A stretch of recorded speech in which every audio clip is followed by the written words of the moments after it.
Naam, mtazamaji wa Simulia TV, karibu kwenye kipindi cha vijana. Tuko na mchambuzi wetu Uncle T, raia wa Afrika ambaye atakuwa anatupatia kipindi hiki.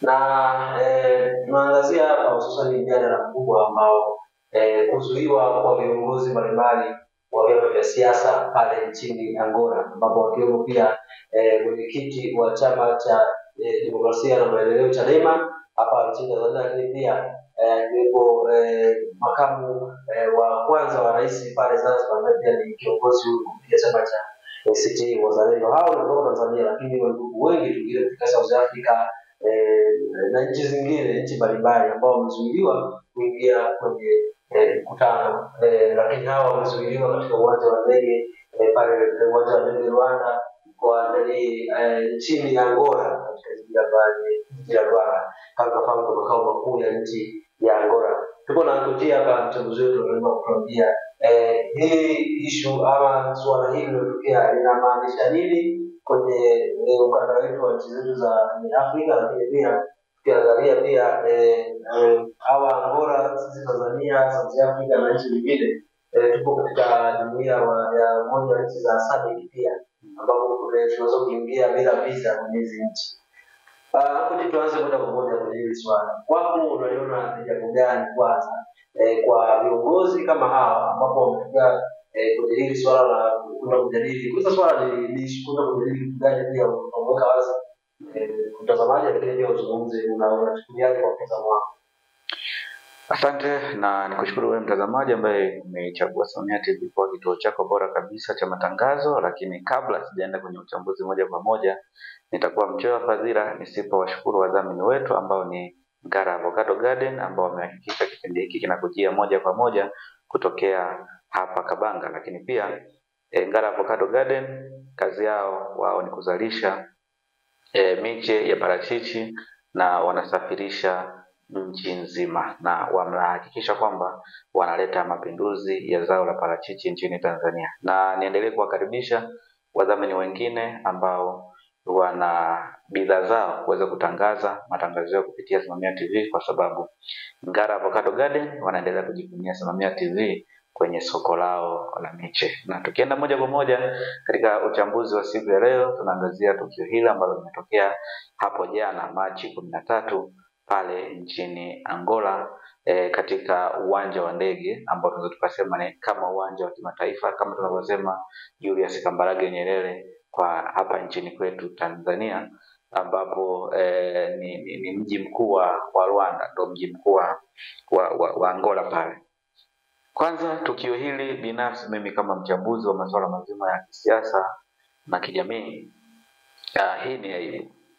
Na kuna wakati hata Trump amekuwa akitoa kauli mbaya kuhusiana na viongozi wa Afrika, kuhusiana na uongozi wa Afrika, tukimlaumu kwamba anatutukana, anatudhalilisha, lakini ni akili za Waafrika wenyewe zimepelekea hata Trump kuweza kuona Waafrika wako hivyo, kwa sababu kwa kawaida tunafahamu inapokuwa kuna viongozi kutoka mataifa mbalimbali wanakuja pengine kwenye jukwaa fulani, kwenye mikutano, kwenye matukio ambayo wanatakiwa kuja wale viongozi, kwanza vyombo vya habari vinatangaza ujio wa wale watu, lakini pia serikali ya Tanzania huwa tunaona kwamba inaandaa mazingira ya hawa watu kuweza kuingia. Tunaona wanaposhuka kwenye viwanja vya ndege wanakuwa kuna watu maalum ambao tayari wapo kwa ajili ya kuwapokea, kuwaelekeza maeneo na kuwapeleka maeneo husika wanapoenda kwa ajili ya shughuli hizo, pamoja na kuwapeleka kwenye hoteli ambazo zinaendana na hadhi za hao watu. Tumekuwa tukiona kitu cha namna hiyo. Sasa kwa Angola imekuwa tofauti. Ukiangalia hili lilikuwa ni jukwaa la mijadala au mijadala inayohusiana na swala zima la demokrasia.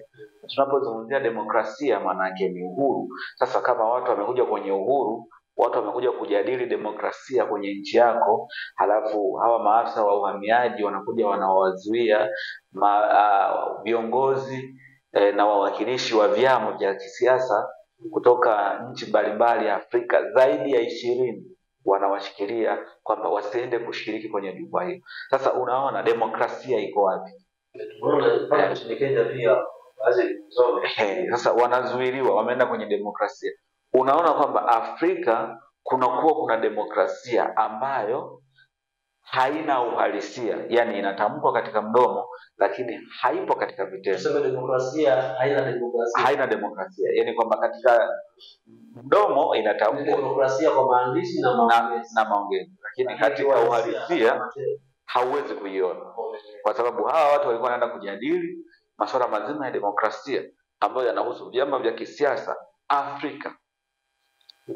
Japo sio nchi zote zilizoshiriki, lakini nchi nyingi tumeona zimeshiriki, na nchi zingine ambazo zina nguvu. Ukizungumzia Afrika Kusini, kwa Afrika ni nchi ambayo ina nguvu. Sasa unawazuia viongozi na watu kutoka kwenye vyama vya kisiasa katika nchi ile, inaleta sintofahamu. Lakini binafsi naona ile ni swala la aibu, na katika nchi ya Angola wamejitengenezea doa kubwa, kwa sababu hata ukiangalia wanasiasa mbalimbali wamekosoa na hawajafurahishwa na hiki kitu. Ni aibu kwa maafisa wa uhamiaji. Lakini nikasema pia inawezekana nchi ya Angola haikujipanga kuandaa kuwa sehemu ya kupokea watu na kufanyiwa tukio hili katika nchi yao. Yeye inawezekana. Tumalizie kwa hivyo, na ukiangalia tumeona kama mwenyekiti wa chama cha demokrasia na maendeleo Chadema, Mheshimiwa Tundu Lissu, ameandika kwenye ukurasa wake wa Twitter zamani X, ila kwa sasa anaitwa kama X, akisema kwamba amelaani tukio hilo na msikitishwa sana, hususani kuhusisha kwamba Angola ni nchi ambayo kwa Tanzania tuliwasaidia katika harakati zao za kupigania uhuru. Na pia hata rais wao kuna kipindi pia alialikwa kuja, alipokelewa vizuri. Kwa ni nchi marafiki, ni nchi ndugu, hakukuwa na haja ya kutokea kitu kama hicho.